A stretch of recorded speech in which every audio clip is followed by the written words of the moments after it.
नमस्कार दोस्तों, कैसे हैं आप सब।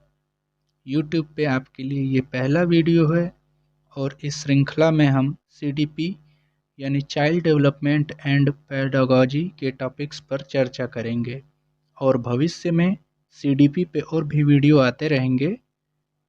अब चलते हैं आज के टॉपिक पे, पर उससे पहले इंट्रो तो बनता है।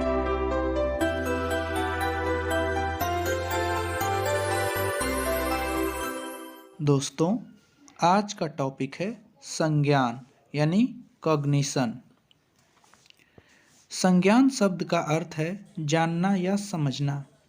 यह एक ऐसी बौद्धिक प्रक्रिया है जिसमें विचारों के द्वारा ज्ञान प्राप्त किया जाता है। तो हमारी ये लाइन क्या कह रही है कि संज्ञान का हमें अर्थ बताती है, जिसका मतलब होता है जानना या समझना। यह एक बौद्धिक प्रक्रिया होती है और इसमें क्या होता है, विचारों के द्वारा ज्ञान प्राप्त किया जाता है। संज्ञान एक ऐसी प्रक्रिया है, इसमें संवेदना, प्रत्यक्षण, प्रतिमा, धारण, समस्या समाधान, तर्क, चिंतन एवं प्रत्यावाहन आदि मानसिक संक्रियाएं निहित होती हैं। यानी कि ये जो सारी मानसिक संक्रियाएं हैं, ये संज्ञान के अंतर्गत ही आती हैं और जिनका प्रयोग हम अपने जीवन में समय समय पे करते रहते हैं। संज्ञानात्मक विकास शब्द का प्रयोग मानसिक विकास के व्यापक अर्थ में किया जाता है। अतः संज्ञान में मानव की विभिन्न मानसिक गतिविधियों का समन्वय होता है। तो हम संज्ञानात्मक विकास की जब बात करेंगे तो इसके अंतर्गत जो हमारा मानसिक विकास है उसका व्यापक रूप से, एक तरह से कहा जाए तो विस्तृत रूप से उसको देखा जाएगा। और जो हमारी विभिन्न मानसिक गतिविधियां हैं इसमें वो सम्मिलित होती हैं और उनका उसमें समन्वय भी होता है। अब बात आती है संज्ञानवाद का जनक कौन है। तो जेरेम ब्रूनर, जो कि एक अमेरिकी मनोवैज्ञानिक हैं, इन्होंने संज्ञानात्मक विकास के क्षेत्र में महत्वपूर्ण योगदान दिया था। इसके साथ ही जीन पियाजे, Lawrence Kohlberg, Erik Erikson, Lev Vygotsky आदि ने भी महत्वपूर्ण योगदान दिया था। आगे बढ़ते हैं हम और ऑक्सफोर्ड डिक्शनरी के अनुसार संज्ञान की क्या परिभाषा है ये देखते हैं। तो विचार, अनुभव और इंद्रियों के माध्यम से ज्ञान अर्जित करने और अवबोध की मानसिक क्रिया या प्रक्रियाएं, ये हमारी ऑक्सफोर्ड डिक्शनरी बता रही है। तो संज्ञान की परिभाषा ऑक्सफोर्ड डिक्शनरी के अनुसार क्या कह रही है कि विचार, अनुभव और इंद्रियों के माध्यम से ज्ञान अर्जित करने और अवबोध की मानसिक क्रिया या प्रक्रियाएं ही संज्ञान है।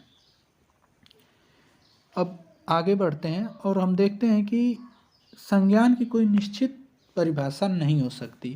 संज्ञानात्मक प्रक्रिया की व्याख्या करने के लिए संज्ञानात्मक प्रक्रिया की जटिलता को समझना आवश्यक है। संज्ञानात्मक प्रक्रिया को समझने के लिए सर्वप्रथम यह समझना आवश्यक है कि सामान्य दृष्टिकोण से व्यक्ति संसार का प्रत्यक्षीकरण कैसे करता है। हर क्षण व्यक्ति के चारों ओर सूचनाओं का जमघट होता है, जिसके आधार पर वह निर्णय लेकर वातावरण के संबंध में अपनी धारणा बनाता है।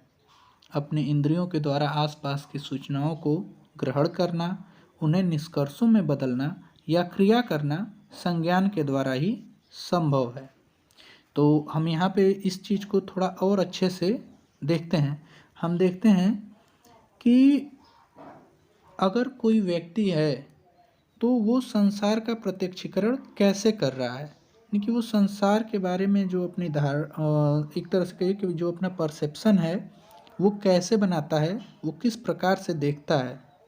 और हम आगे बढ़ के देखते हैं कि एक व्यक्ति के जीवन में हर समय सूचनाएं आती जाती रहती हैं, हर समय वो सूचनाओं से घिरा होता है और उस सूचना के आधार पर वह क्या करता है, निर्णय लेता है और जो उसके आसपास की चीज़ें या उन सूचनाओं के आधार पर ही क्या करता है, वह अपनी कोई एक धारणा बनाता है और जो सूचनाएं उसे मिलती हैं उसे वो अपने ज्ञानेंद्रियों से प्राप्त करता है, उन्हें ग्रहण करता है और उसके बाद अपने मानसिक क्रिया द्वारा या ये कहिए कि अपने मस्तिष्क द्वारा उन्हें निष्कर्षों में बदलता है और उसके बाद उस सूचना के आधार पर या जो उसने अपनी धारणा बनाई है या जो उसको समझ में आता है उसके आधार पे वो कोई ना कोई क्रिया करता है।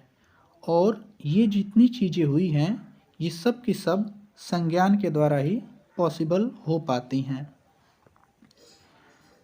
आयु और अनुभव के आधार पर बालक इस दुनिया को समझने के लिए विकसित होता जाता है और इसे संज्ञानात्मक विकास यानी कॉग्निटिव डेवलपमेंट कहा जाता है।